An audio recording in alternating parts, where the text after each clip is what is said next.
Bu hanımı İstanbul'a götür, evine teslim et.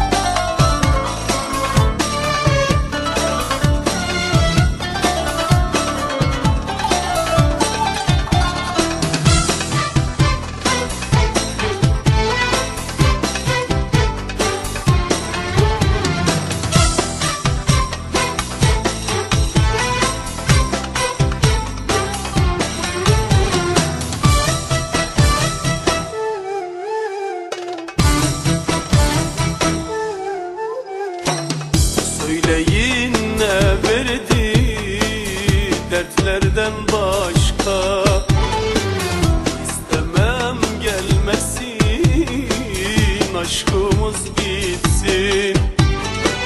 Onunla küstüm ben hayata, aşka. Bırakın, bırakın, bırakın gitsin.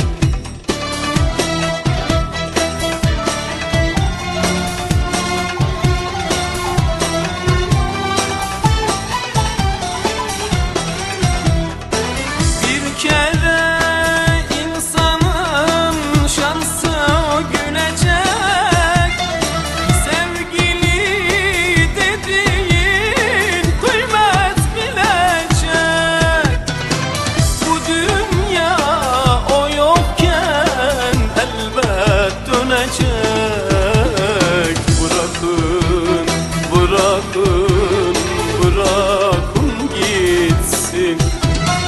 Bırakın bu sevda burada bitsin. Bırakın, bırakın, bırakın gitsin.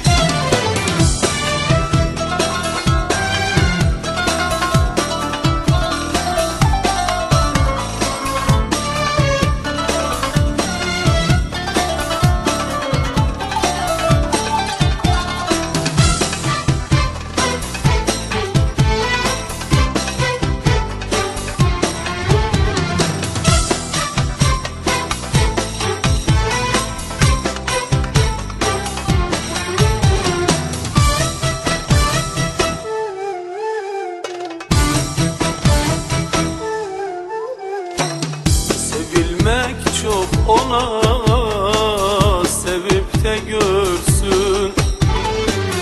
Kapansın kapılar, geriye dönsün.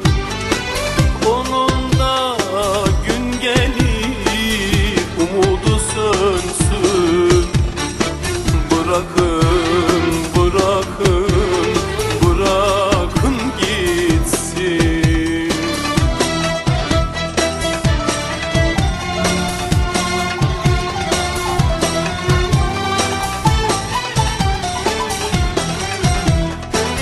Bir kere insanın şansı gülecek, sevgili dediğin kıymet bilecek. Bu dünya o yokken elbet dönecek. Bırakın,